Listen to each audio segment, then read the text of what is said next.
Hey. Yeah. Hey, so you know how I usually open up our spoiler cast with a non-relevant zinger that has nothing to do with the movies, right? Uh-huh. And you know how, and due to the fact I have so many stupid zingers that I want to open up with, right? I started keeping it in a notepad, right? Mm-hmm. But here's the problem: in the notepad, I don't write the detail. I just write the phrase, right? So there are times in the zingers that I just write stuff that I don't know. Wait, I don't know what's the zinger I wrote. I just wrote Sammy S. Sony. I don't know what that means. Wait, what is that? Wait, you ever heard of Sammy S. Sony? No. I don't know who that is. Oh God, what? Oh my I don't know God. who the fuck the zinger means. What the fuck is Sammy S. Sony? Oh my God.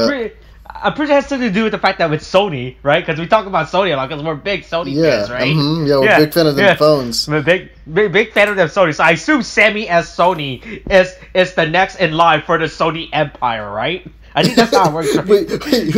His name is Sam Sony, and he's next. No. He's Sammy S. Sony, all right. He's Sammy S. Sony, and he's heir to the Sony Corporation.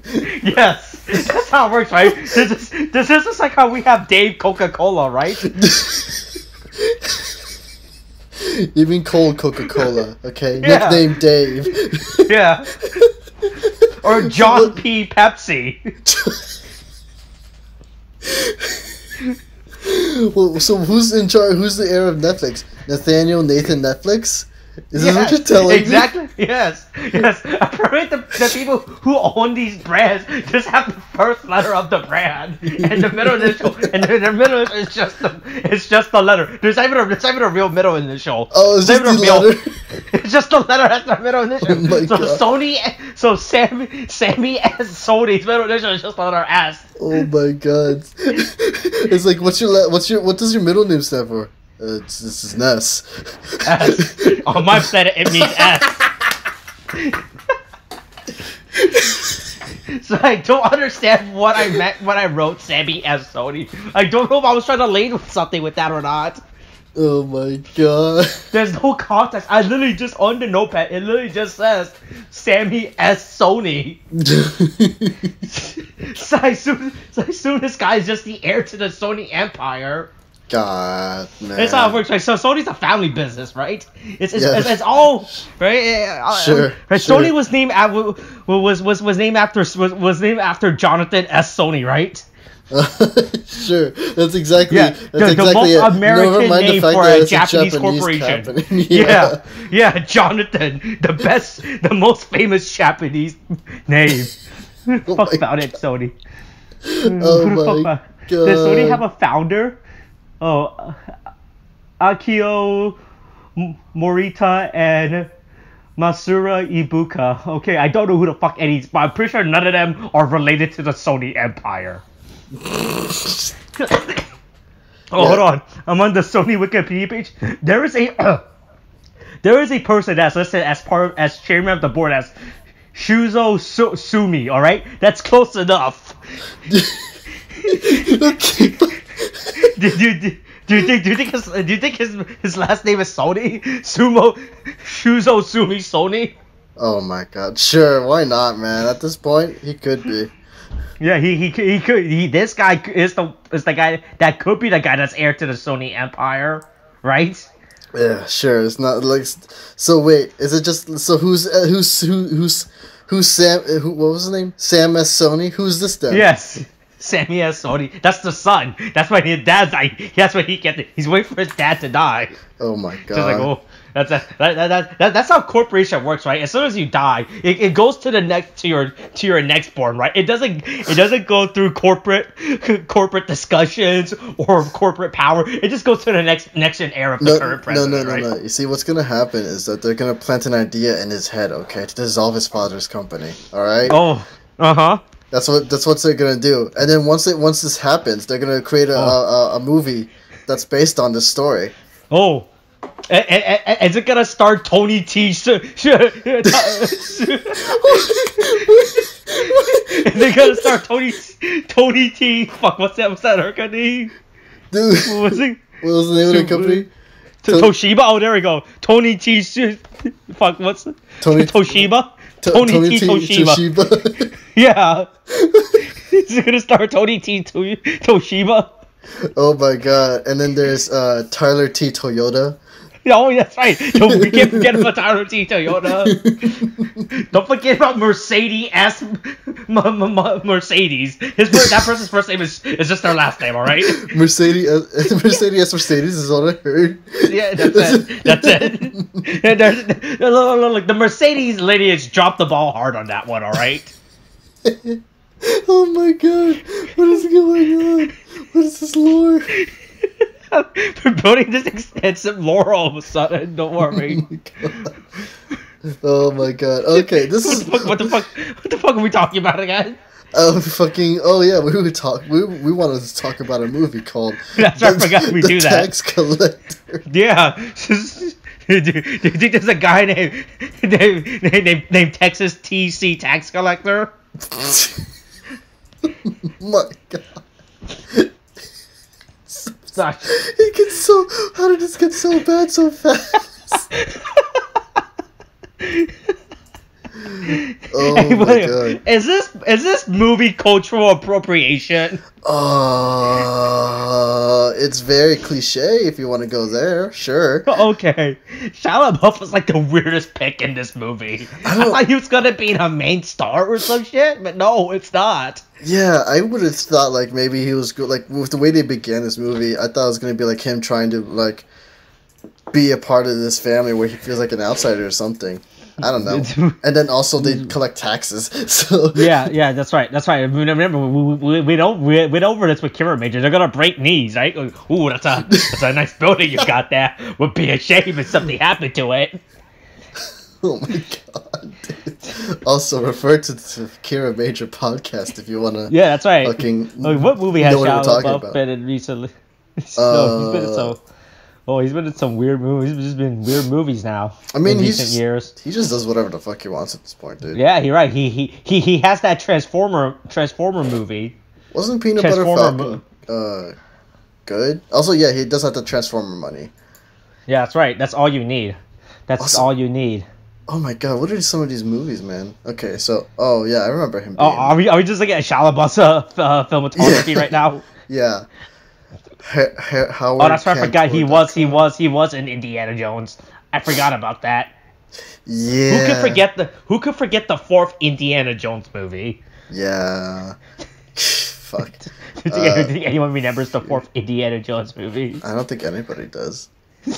Nobody prefers to. Man Down, American Honey, Borg versus McEnroe. What is that?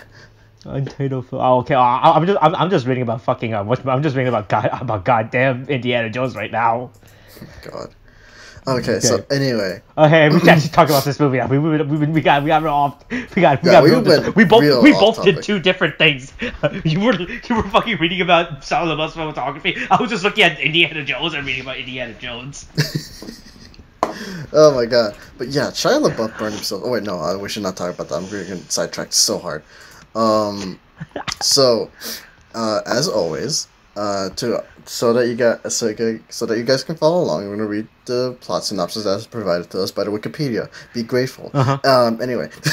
But by the way, the way this movie opened up, so this movie opened up with 4 words: love, honor, loyalty, family, right? Yeah. Mm-hmm. It made it seem like that was the title of this movie. I'm not gonna lie. Yeah, the way that it opens up like that, right? I legitimately thought, wait, is this the name of the movie? This makes no sense. Yeah, it's really weird. But also, that's such a weird intro. I mean, the whole movie is kind of just has a weird vibe to it, man. It's like it's trying too hard. Also, it's like trying to be like other gangster movies, but then it tries too hard. It just ends up being cliche and boring and whatever. Mm-hmm. Also, George Lopez, but we'll get back. Yeah, George Lopez was in this movie. I forgot. Yeah, that's really weird. Anyway, so I shall. I guess George Lopez is not busy nowadays. He's like, yeah, fuck, I'll be in this movie. Yeah, Why not? He has that George Lopez money. yeah. What do you mean? There was a George Lopez TV show, so don't forget about the George Lopez TV show. Yeah, and remember, he also has that Shark Boy and Lava Girl money. All right. Forgot about that. I forgot he was in that movie. Whenever he's Mr. Electric. You forget he's Mr. Electric, alright? Remember, he's like, what's up? Get it? Because watts, it's the measurement of electric, right? Right. I'm so tired already, and we just barely even started this. Oh my god. I know. Okay, so I can't wait to watch. I can't wait to watch Shark Boy and Lava Girl 2, even though it's technically not Shark Boy and Lava Girl 2. It's Shark Man and Lava Woman, I guess. But yeah, hey, I'll say that joke when we talk about it. Okay. So I'm gonna start. Okay, we should actually read this book. We've been on an off tangent for like 11 minutes now. Yeah, totally. Anyway, in Los Angeles, David Cuevas, I guess, lives with his wife Alexis and their 2 children. As Alexis's family prepares for her niece's quinceanera, David arrives... I still don't know what a quinceanera is, by the way. I just assume it's a noun. I just assume it's a noun you use for any situation. Like my dog has a quinceanera. Watch out for that quinceanera on the street. Oh, look, I have to go to a hospital for a quinceanera. Let me get an order of a large fries and a quinceanera. Right? That's what I assume what a quinceanera is, right? It's just a noun you just throw in. Okay, sure. I'll let you have that fantasy. Okay. Fucking David arrives. Whenever I talk about kids, that's what I always use. Let me get a large fries and a quinceanera. A large fries and a what do you think a quinceanera is? It's a noun you just use for anything. No, if you're gonna use it as a noun, you have to use it for something, Austin. You can't just use it for anything. No. Yeah, you can use it for anything, all right. Look. If I was the heir to the Sony corporate, I would use the word quinceanera for anything, all right. Just like how Sammy as Sony uses the word Sony for anything. Like that's very Sony of you. What up, my Sonys, right? Look, I'm about to quinceanera you on Twitter, okay? There you go. That's it. That's how you use it, right? Sure. That's not how it goes. Anyway, before we get sidetracked again, David arrives at his electronics store, where he employs his cousin Lupe. Joined by his partner Creeper. This guy just doesn't have a name. He's just called Creeper. I thought that was his nickname or something, right? Is that just what they call him? He doesn't have I guess he doesn't have a real name. I guess they didn't want to give. They could have just called him Shia LaBeouf. Oh my god! Hey, do you think Shia LaBeouf thought he was in a movie and he thought he wasn't just in real life? Did he? Right? Did he just film this around Shia LaBeouf? Right? Oh, you think he's like, oh look, Shia LaBeouf is doing some weird method acting. We might as well just see. Yeah. We might as well just record and see how this goes. Yeah, like do you think Shia LaBeouf realized he was in a movie and not just? And do you think all this was happening to him in real life? Oh my god, maybe. Who knows, man? For all you know, it could be his life. That could be his life, you're right. Man. Yeah, I bet Shia LaBeouf is very excited for his quinceanera. Oh my god. There we go. That's called a throwback. I managed to circle it all the way back. You didn't really. It's not really a big circle. We didn't exactly stray far away from the circle. I'm pretty sure we still haven't even left the circle. All right, we barely drew a line. Anyway, David receives a payment from Victor, a newly promoted gangster. David and Creeper... they promote gangsters? Nah, never mind. David and Creeper are tax collectors, enforcers who collect a cut of the profits from 43 local gangs for their boss, Wizard, which is a dumbass name, by the way, who runs his far-reaching criminal enterprise from prison. David and Creeper visit David's uncle Luis, and confirming Victor's payment, and collect other gangs' payments throughout the city. Learning that a member of his crew has abducted a member of the Bloods for sleeping with his girlfriend, David rescues the Blood, leaving his kidnapper to be beaten for nearly inciting a gang war. David and Creeper return the man on peaceful terms to the Blood's leader, Bone, and Alexis summons David to intimidate another family out of buying the dress her niece wants. Alexis discovers Victor's payment is $20,000 short, and David and Creeper track him down. At gunpoint, he admits to skimming the money to pay for his daughter's leukemia treatment. David, a devoted family man himself, lets Victor keep the money. Which is dumb as shit. David and Creeper visit an associate named Venom for a $200,000 payment, but are met by Conejo. Also a dumb name. A rival gang leader who declares that Venom now works for him, forcing them to leave. Oh, I missed the line. Empty-handed. No, yeah, don't worry, I got it. David informs Louis. You circle back. Right, right. That's the correct. That's the correct way to use that. Right? Yeah. That's a callback, by the way. Yeah, sure. We circle back. We circle back to our circle back joke. Oh my god. Also, Austin. Before we move on, you want to know why Conejo is such a dumbass name? Okay, no. Yes. Let me explain. Hold on. Does it have to do anything with a quinceañera? No, it's okay. I can explain it. Okay. Okay. Conejo means rabbit. Okay, and? What man is intimidated by a man called Rabbit? Oh, see, he should have named himself something more intimidating, like Quinceañera, alright? Yeah, that's more intimidating, sure. Yeah. I mean, no one's gonna mess with Quinceañera. Yeah, you see, Conejo you can fuck with. Quinceañera? No, we don't mess with that. Jesus fucking Christ. This is so fucking terrible. I hate this. Oh my god. Who explains that Conejo was a rival of Wizard who retreated to Mexico, earning a reputation for Wizard guy? Is the fucking guy named Wizard now? No. Wizard's the leader of the gang that David and Creeper work for. Oh, okay. Conejo is a rival of Wizard. Okay. So, Creeper is eager to eliminate Conejo, but Luis requires a vote from fellow gang members. Alexis reassures David of her love for him and their life together, and David struggles at his Brazilian Jiu-Jitsu class, which is, God, it just comes out of nowhere, and I hate it. During the quinceañera at the Cuevas' house, I swear, I feel like I'm mispronouncing that, but it's okay. Luis leaves to meet with Conejo. David's sister, Delia, asks if he has spoken to their father, which David denies, and he and Alexis share a dance. Conejo's underling Gata arrives and orders David and Creeper to join the meeting, where Conejo presents them with Luis's severed hand and hands. He invites them to join his organization for the power and recognition Wizard has denied them, but David and Creeper leave in silence. Planning retaliation, David's men urge him to leave town. As Conejo performs a ritualistic sacrifice at his hideout, Gata and Conejo's heavily armed men attack David's shop with a pipe bomb, killing David's men and capturing Creeper. David escapes and rushes his family to safety, but is forced to watch by video call as Gata smashes Creeper's legs with a hammer before Conejo stomps him to death. Leaving Alexis at a hotel to send their children with her sister Fabi, David digs up a stash of over $1.5 million from Lupe's yard.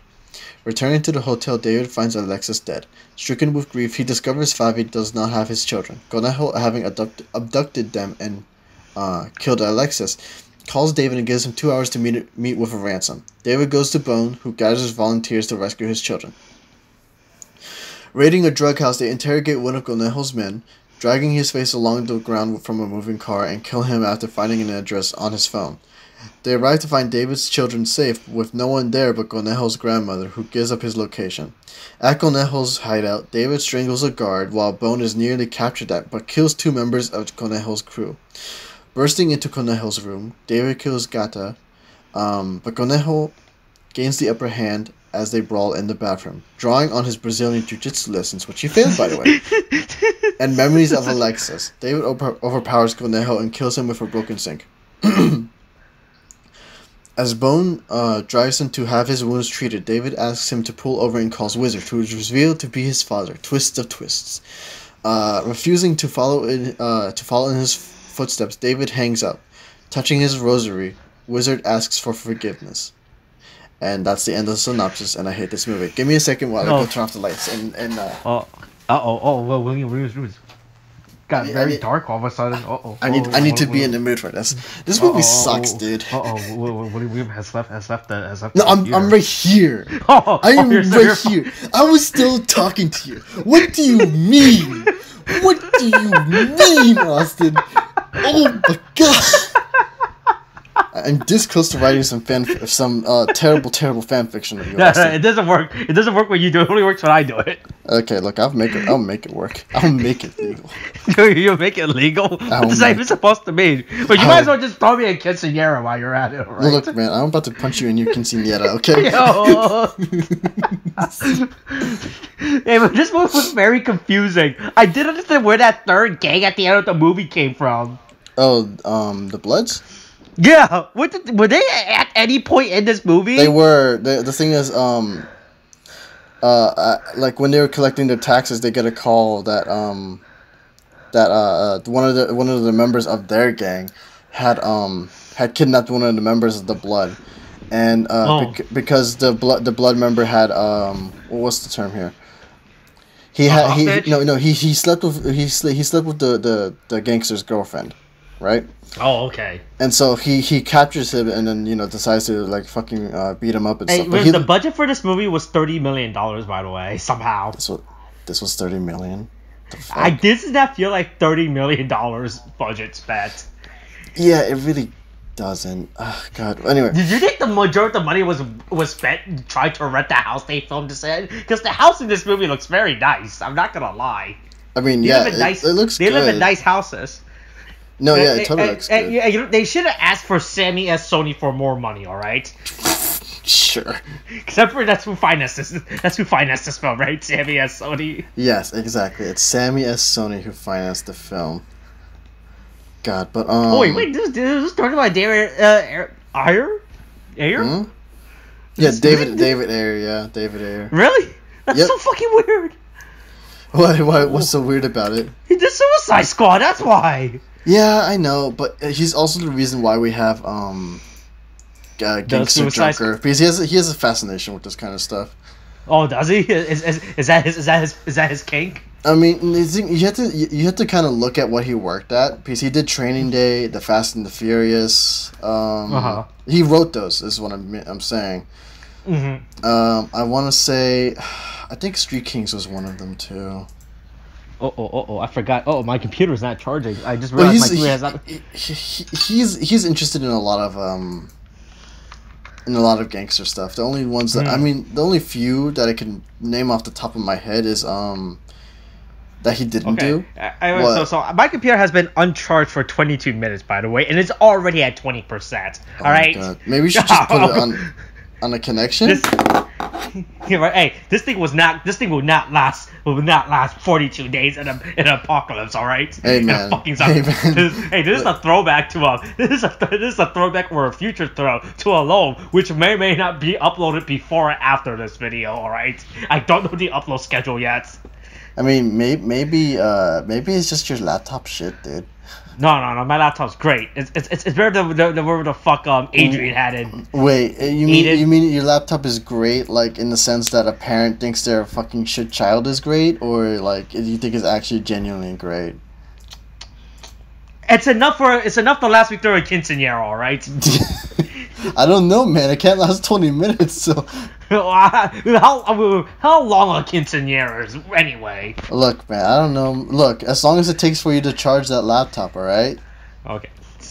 Because look, it takes about a quinceanera to charge your laptop, okay? Okay, is that the time frame where you? It's just a quinceanera unit of time now. I mean, for what you said, you could use it as anything. So as far as I know, yes, it is. Okay. Austin. Okay, so back to this movie was very. This movie felt like nothing happened in this movie. Oh my god, no, that's the thing. Because the thing is, they're kind of like, I mean, things happen, but they happen in such a very, like slow and just kind of like not even slow. It's just a very odd pace. Yeah, it felt like everything was dragged when I was watching this movie. Yeah, it's really boring. Oh god, and like, it's just like Shia LaBeouf's character was really fucking weird, and he was just there. Yeah, and then he died. Really he just fucking died halfway throughout the movie, apparently. Yeah, and it's just, I'm like, I know they want me to feel sad about his character and stuff, but I don't feel sad because there's no work put into the character at all. Didn't seem that important. I thought like if his character was like an like he instigates something that causes the event with the other rival gangs, it would have made more sense for him. But no, he just got kidnapped and died. That's it. It's like he didn't really do anything to move the plot forward. Yeah, I mean, God, nothing really moves the plot forward. I mean, okay, so the characters don't. The characters, I think, which is a problem here, is that a lot of these characters are reactive. They react to events, but they don't really do anything except until like the end, which is kind of frustrating. Mm-hmm. Because it's like you have what's his name? David, right? Yeah, the main guy. No, David, right? The main guy. He's basically there. He does work for his father. When he finds out the money's short, he goes up and he kind of has to be his father or whatever. Yeah. God, I don't know. It's just like he doesn't really do much in this movie because he leaves David or Shia LaBeouf? David. Or Shia, okay. Both really. David kind of lets his uncle do shit, but he doesn't really try to do anything here. It's just he's just like, oh, I'm a family man. I'll just like, even though he's a family man, he doesn't really do anything to preemptively protect his family.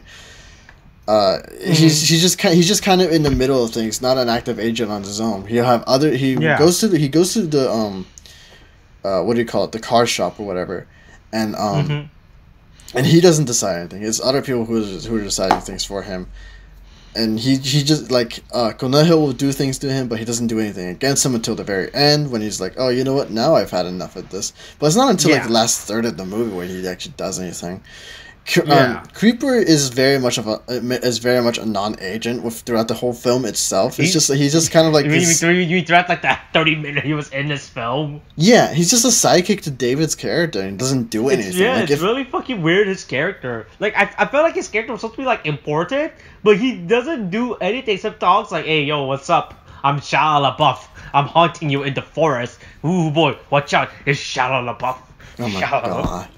No, but yeah, he really doesn't do anything at all. Like it's I legitimately thought this was going to be like one of those weird action movies where two guy teams up to defeat the Mexican cartel or mafia or whatever, the wizard organization. Mm-hmm. And that's what I thought this movie was like. I thought they were going to do a cool line that says, "Now I'm the tax collector." I mean, that'd be interesting. That'd be a lot more interesting than this. I literally thought it was like a revenge action movie or something with both of them. Like, oh boy, we gotta get back at them. You've been taking your jujitsu classes. Well, you can use them. Oh, now you have to be trained under Nicolas Cage, and then you can save the Earth. Yeah, that's gonna be wait, is this gonna come out before? Well, actually, no, you can figure that out. At this point, it doesn't matter.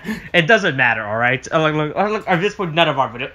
Our videos are just upload where the fuck I upload them at this point, all right? It's like, it could be the future. It could be the past. Who knows? Ask the time of this recording. Remember, the coronavirus vaccine has been distributed, and everyone's a vampire on Earth now. All right. I forgot that was a narrative that we did. Yeah, I forgot that was a random B plot storyline we started. We started in our videos about the coronavirus vaccine and vampires because of I Am Legend, right? Mm-hmm. Remember, everyone on Earth is a vampire right now, all right? And none of them wants to celebrate a quinceañera, okay? God, man. I just want vampires at a quinceañera, okay? And that's the name of this video now.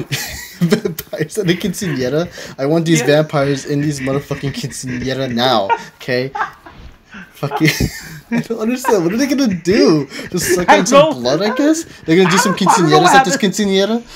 I don't know what the fuck happens at quinceañera. You guys, what do you do? It's just a celebration of a birthday party at 15. Okay, did he do what vampires do at any other party? They hang out. Oh, and suck blood. All right, cool. No, that's very rude. If you get invited to a party, you start sucking blood, no one's gonna ever invite you to a party again. All right. I mean, you shouldn't invite vampires in general onto your property. Okay, it's kind of the rules. Okay, but you only invite them if you're a progressive person. All right. If you're unprogressive, you wouldn't invite vampires.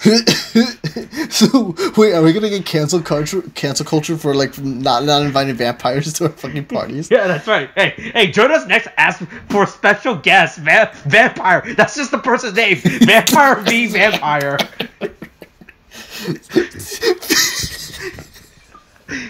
His nickname is Vamp. He prefers to be called Vamp. Oh my god.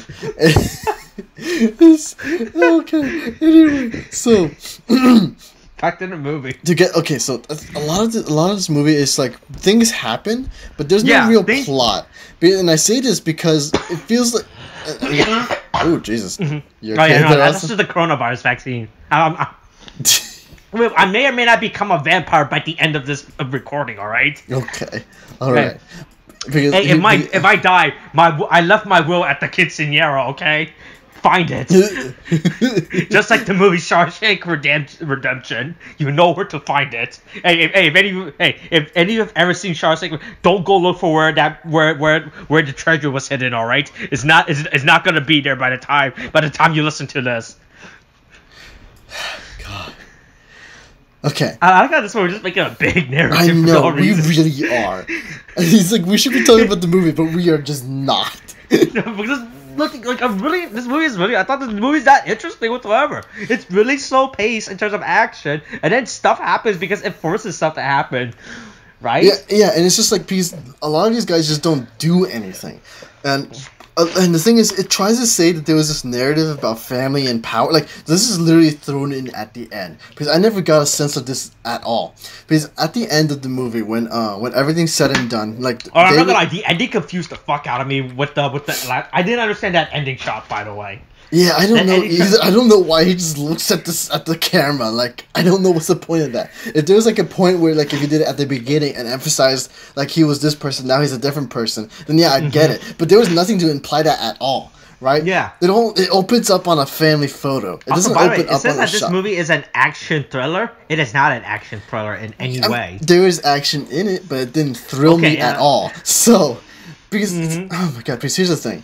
Because at the end of the movie, they try to say that there's this narrative about like because he's talking to his father, Wizard, and he says, "Oh, it's like why are you talking to me now?" It's like because now I know who you are. It's like I know you are my son now. And it's like because he's saying like, "Oh, you didn't have an identity before, whatever, blah blah blah," right? But none of that is really fucking implied. Anyway, let me get to this before I get back into it to explain it. So he says like, "Oh, I didn't know who you were, but now I know that you are my son." And then he's like, "I just want." And then David's kind of like saying, "I want my family back." He's like, "No, you can't have your family back. That is the price of power. But power stays forever with you, my son." And he's like, "I don't want this power." And it's like, well, you know, that's just how it's gotta be, right? That's just how it is. And it's like, no, I don't want it. I never wanted it. That kind of thing. And then he ends the call, right? And then Wizard goes off, and he's just like. He asked for forgiveness, what the fuck and then is that? Is this a streaming service? The fuck is Spectrum? Spectrum? Don't ignore it. Who cares about Spectrum, man? I never fucking heard of this streaming service. What the fuck is this? There's probably a good reason for that. Oh fuck! Apparently, it remained top 5 across all platforms, including #1 on Spectrum. Do you think? Do you think people who use a Spectrum don't know anything about movies? They just right, and that's why this movie was #1. Oh my god, maybe honestly, but we should release Guntica on Spectrum. All right. Guntica on Spectrum. And that was a thing we talked about at some point. Hey man, we can get this written. We can get money. We can just get like we can do people out of their money, sure, because people love bad movies. Yeah, of course. There's nothing better than a movie with a guy with a gun. All right. Exactly. All the best movies are with guys with guns. And you can always judge CGI and guns, all right? We just got to convince James Cameron to put in guns into Titanic, okay? Look, man, if you can CGI a mustache on Superman, a mustache off of Superman, you can CGI a gun into a guy's empty hand, okay? Okay, hey, or here, how about this? We can CGI Henry Cavill's mustache on a gun, okay? I don't know what that adds to the movie, but we could just do that instead. What's it supposed to imply? It's just a very mature gun or something? I don't know what's going on with that. It's a very handsome gun. It's a very handsome gun. Oh my god. Wait, does the gun have a cape? Can it have the Superman cape? We just want to put the Superman cape on the gun. It's a Superman cape on the gun. Sure, why not? Oh my god. But anyway, what were we talking about? Okay, so yeah, movie. the thing is, there's this whole thing with fucking what do you call it? I'm skipping through the movie again, and nothing.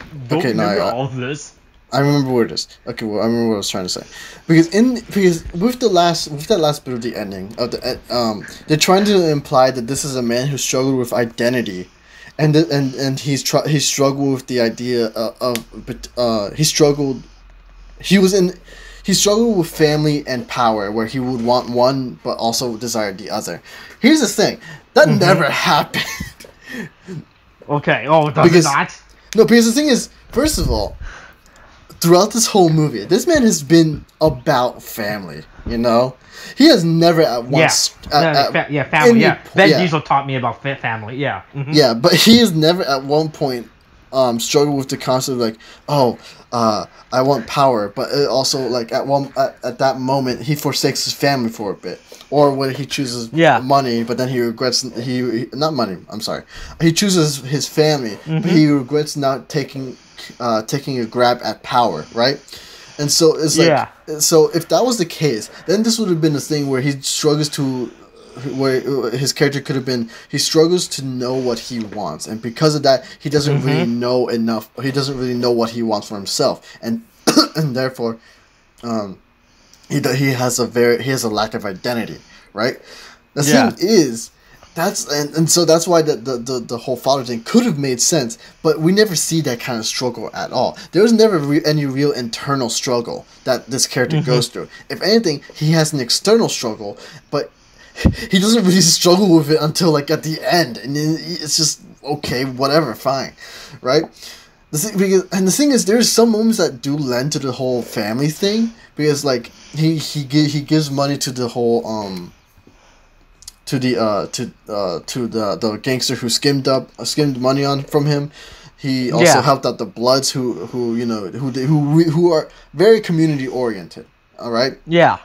And so, like, those moments are kind of fine, and those pay him back later. But the thing is, it's like there was no real struggle with these decisions with him, and he's like, oh, he does it because he's a family man. He knows who he is. He is a family man through and through, right? But and it's like there was no struggle for it to make it a satisfying payoff at the end, where, like, because there were moments where he's like, oh, I choose power over my family, and this happened, and then and then he's like, there are moments where he chose family over power, and then this happens. But then at the end, when he's about to lose everything, and he calls in favors, the people who he helped out when he chose family over power, then that would have been satisfying, because then they're like, oh yeah, we go with him. And those who he helped, like, for power instead of family, like, maybe it was just a business thing. It's like, nah, man, we watch out for ourselves. It was just pure business with us. Sorry, but we're not helping you out. Then that would have been a thing. But that never happens. And it feels like the movie kind of sets itself up like that, but it's just like, it doesn't go anywhere with it. And when it has the payoff, it's unsatisfying, because we never saw the character struggle with the idea of it. And it's just like, this payoff doesn't make sense, because it doesn't happen, because he already knows what he is, and then this jackass of a father is like, yeah, I now know you are my son, and I love you. Like, fuck off, dude. Fuck off. He already knew what he was. I'm like, he's like, he cared about family, and from what I'm understanding, you could have learned, you knew about this anyway. What the fuck is going on? And there's these characters that are just underutilized. Like, there's George Lopez's character, who's like... Yeah, George Lopez was here. I forgot. He was really weird. He's only George Lopez there for, like, 10 minutes. 10 minutes, Austin. He does nothing but sit around and drink, and maybe wear a suit and a tie. It goes off. We don't see anything. Do you think George Lopez know he was in a movie? Did they just found George Lopez just hanging around, like, hey, yo, that's George Lopez. Let's film us talking to him and put it in the movie, God. like what they did with Shia LaBeouf. Oh god, and it's just so, it's like. His I thought George Lopez's character was gonna be more important, like he was like a mentor gang or a retired gang person or something, right? No, he is a retired gang person. Oh, is he? Oh, fuck, I didn't catch it on that. I just no, thought it was George Lopez. Because the thing is, George Lopez is David's uncle, and so. Oh, okay. And yet you have to remember, David's father is the leader of the gang. Right. So. And that says that George Lopez was like the right hand man of Wizard, and it was like, and it's like he doesn't really get like they don't really use him to give off a sense of importance or he doesn't exactly exude a command. You know, he just kind of plays the role, but the role doesn't work. I don't know. It's just because I think it's really just because they don't really have him do anything but sit around and tell people what to do, I guess. And I don't know. It's just he's just there for me. It's the same with Shia LaBeouf, where he plays the brother character too. Yo, Shia LaBeouf. Yeah, he plays. You're walking down at night. Oh my god! And you see him. Shia LaBeouf. Oh my god! But yeah, it's just like he just hangs around with like David, and he plays like I'm telling you, dude. They just filmed Shia LaBeouf. Yeah, but it's like it's what it legit feels like. Yeah, it's just like because here's the thing because they use it. I thought his character was gonna be super big and important, but they don't. He's just there. He appears like the first half of the movie, and then he gets killed off screen too, right? Yeah, because the thing is. This is exactly the thing. That's what happens. It's like, but he plays off as this kind of brother partner character to David. To David, but they don't really do anything with this character because the thing is, it could have been like where it could have been like Alexis could have been the angel on his shoulder, and on David's shoulder, and you could have had Creeper as the devil because then you could have had that as a representation of Alexis being family. You don't even have the devil. Just have Shia LaBeouf as the Shia LaBeouf on your shoulders. Right? Yeah, and then and then you could have had it so that Creeper was the Creeper is the devil on his shoulder, saying, "Oh, but do this. Power and prestige and reputation is more important than your family." But they don't really do that. And they kind of play it, but they don't really lean into it. It's just kind of mentioned and forgotten because it kind of happens with the when David is off at the gangster's house who skimmed money from him to pay for his daughter's leukemia bills or hospital bills for her leukemia, and it's like there's that moment where Creeper is like, no, what the fuck are you doing? Don't fucking do this. You're gonna get in trouble with wizards. Like, and then he does it anyway, right? There's no real struggle with it, you know. It could have been like a moment where like where David actually fucks them over, takes the money to save his own ass. But then, he goes back to his family, and it makes him more, like, reflect morally, and, like, it's like, I just killed another family, and I go back to my family as if nothing is wrong. And it's like, and you don't feel, and it's like, and I don't feel guilty over it. But this man never this man never hesitates in choosing family over anything else. Yeah. And it's just so whatever, and it also doesn't help that this movie kind of just plays into a lot of cliches, because it does play into the whole the Hispanic family being all like religious and stuff. We're all about family, loyalty, love, that kind of thing. Which is not the name of this movie, by the way. I still don't understand that opening bit. Yeah, I don't know. It's still so fucking weird. It's really if people says if they open up on a poster or like one of those stupid Target signs that you can buy, right? Right. On like a phone, but just the fact that it just opened up this weird graphics of them saying that, I was like, the fuck is this? Just because it's so weird. Yeah, it's so weird and random. It just really meanders. I think the word is it just kind of meanders along. I think it's the word how you use it. It quinceanera along, right? Quinceanera along. Yeah. Yeah. It just trots along. Just going plot point by plot point. But even then, the plot, it's just like between those plot points is a whole bunch of kind of nothing where they try to build character, but it's just it's whatever, I guess. Because they do the whole thing with the whole family thing, and it's just kind of it doesn't really work. I don't know. It's just like it's a whole lot that's going on, but there's no real focus on it. Like you see family stuff going on, but I don't know. There's no real care. I don't know how best to describe it. It's just kind of flat. It runs flat to me, and God, and you know what was also weird, and this is just kind of some of these weird choices. where you remember when Alexis dies, right? And she's on the floor. Yeah. Which is also kind of funny because he kind of walks by. He's like, "Hey, Alexis, is anybody here?" And he just kind of walks into the room. And I feel like he should have seen her, but he walks into the bathroom and then looks into the mirror and then sees her. I'm like, how did he not see her in a big pile of blood before in a white room? Yeah. And also, why are you just gonna ignore her, right? Like I approach her so she doesn't respond because she's dead, right? And dead people can't respond back to you if they're dead, right? That's just how the law of nature works, right? The dead can't talk back to you, right? He just fucking ignores me. He just walks in like, hey, like he sees like, okay, hey, what's up? I'm gonna go to like he doesn't like she doesn't like he didn't realize that as soon as she doesn't respond back to him, like he didn't question it. He's like, yeah, whatever. It's like you think something would be wrong, you know? Maybe you should rush in and just look around just to be sure. And yeah, it's very weird. Yeah, and so like there's this weird thing that they did where he goes to pick her up, right? And then he's like he's mourning obviously, and that's it's this thing. And he's like, I'm gonna clean you up, and then he goes, puts her in the tub and cleans her up, and then he goes, and then he's still mourning, and he decides to go into the bath. Hey, wait, I have a problem with that. See, so if you're gonna clean someone off with the blood, right? Here's the thing, right? He was cleaning with the same puddle of blood that was just dripping back into the water. Yeah, it's not like it was a shower where it just kept running. No, he put her in a bathtub, right? And then he started washing her off with the blood, right? But the thing, like, there wasn't water that was still running. He filled up the tub and just started washing her. Like, hold on, wait, but isn't the blood just gonna get back on her now at this point because of this? Yeah, I mean, I don't know. There's no real care with this, and this is so weird because like when he goes into the tub with her, I'm like.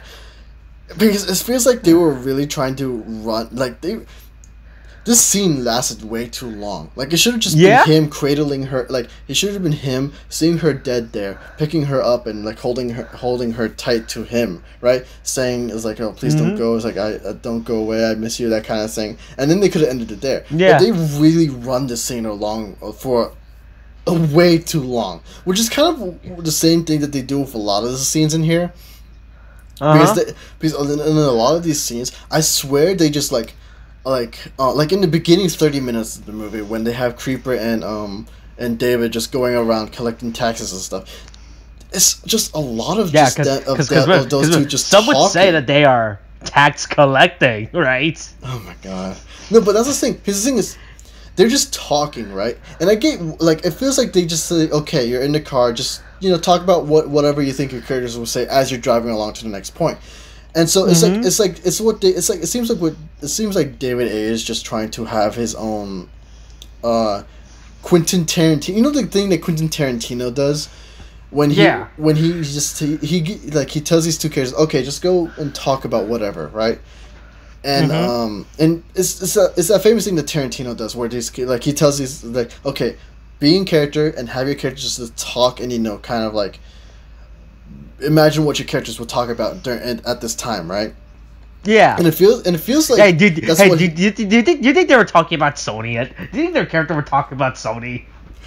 Yes, exactly. That's exactly what they're doing. But the thing is, people, random everyday people love talking about Sony. You know, that's an everyday conversation you talk to your friends about, like. Right? Yes, exactly. That's exactly what they do. They talk about Sony and Sam Sony and the eventual fall of his father and how he might consider this,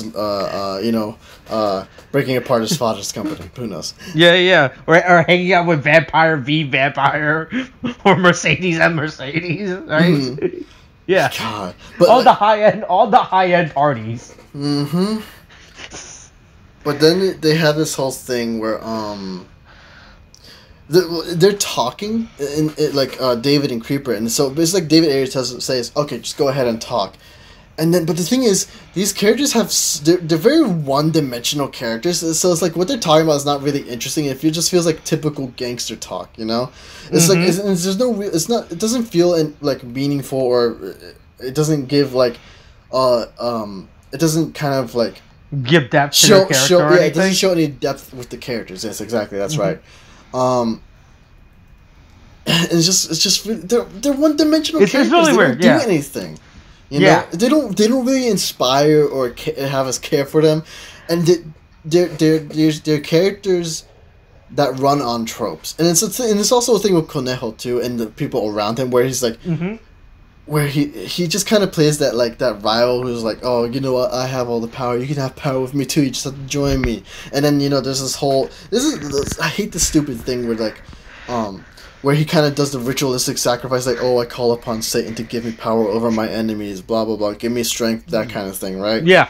And they should have offered a blood sacrifice to Sony, all right? Sony would have fucking give you all the power. No, just do the blood sacrifice to Nathan Nintendo, and you'll be fine. Oh, to Nathan and Nintendo. Yes, Nathan and Nintendo. Jesus fucking Christ!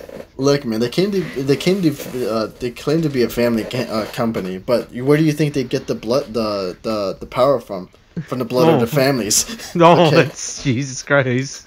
And so, like, that's just, and also, like, God, a lot of these characters kind of annoy me with how one-dimensional they are. I just... Yeah, this movie was exciting. That's all I have to say about it. I was not excited. Like, this movie never fucking impacted me. It just felt like it was just going on for too long, and I was waiting for something to happen. And then when it happened, you didn't feel like, you know, like, they're just like, yeah, they're just doing stuff, you know? Like, it's all whatever. Yeah. Right, as is? Mm-hmm. They just fail to inspire. You don't care about them, and it's just a waste of time, honestly. Yeah. God, and it's like there's no real plot, and it's like they say there's a lesson to be learned, but there was like no lesson for the character to learn. Look, I think the lesson is not to hang out with Shia LaBeouf. I don't. If you ever meet Shia LaBeouf, you run away from Shia LaBeouf. Shia LaBeouf. But yeah, it's a waste of time, this movie. Yeah, it's just a bunch of tropes that has no real depth to it, and it's not worth the watch. Mm-hmm. And is that it? Yeah, that's it. Okay, cool. Hey, all right. Quinceanera is still a thing. Wash your hands. Okay, thanks. Bye. So we're ending it on.